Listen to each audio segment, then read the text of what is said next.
بسم اللہ الرحمن الرحیم۔ آج میں جس دکھ اور کرب کا اظہار کرنے کے لیے آپ کے سامنے ہوں وہ بیان کرنا الفاظ کے بس کی بات نہیں۔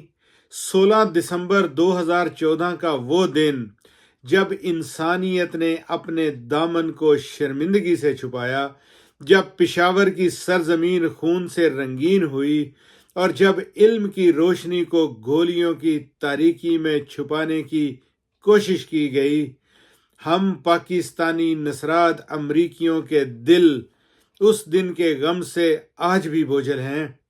اے پی ایس پشاور کا وہ المناک سانحہ جس میں معصوم بچے، وہ مستقبل کے معمار، بے گناہ اور نہتے دہشت گردی کا نشانہ بنے، ہماری روح کو جھنجھوڑ دیتا ہے۔ یہ وہ بچے تھے جن کی آنکھوں میں خواب تھے، کتابوں میں علم اور دلوں میں عزم، لیکن ان ظالموں نے ان کے خوابوں کو خاک میں ملا دیا، ان کے معصوم جسموں کو گولیوں سے چھلنی کر دیا اور ان کے بستوں کو خون سے بھگو دیا۔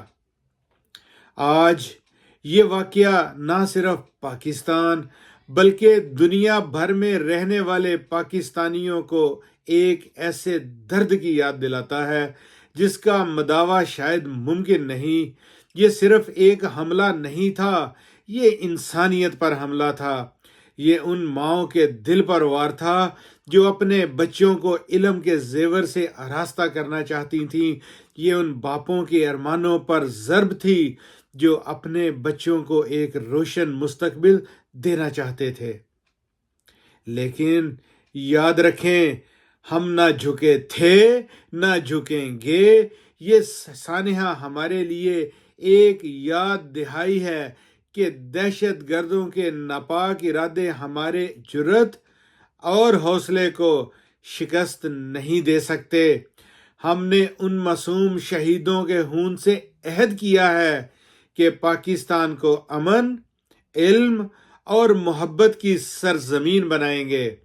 میں بطور پاکستانی امریکن ریپبلکن پارٹی کا صدر یہ وعدہ کرتا ہوں کہ ہم دنیا کے ہر فورم پر آواز اٹھائیں گے۔ ہم ان مظلوم جانوں کے لیے انصاف کی جنگ لڑیں گے اور اس بات کو یقینی بنائیں گے کہ دنیا دہشت گردی کی جڑوں کو پہچانے اور انہیں ختم کرے۔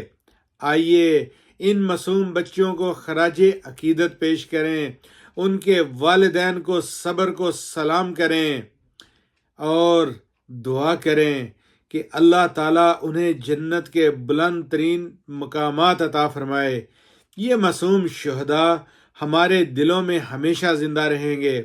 ان کی قربانیوں نے ہمارے لیے امن، اتحاد اور جد و جہد کا نیا عزم پیدا کیا ہے۔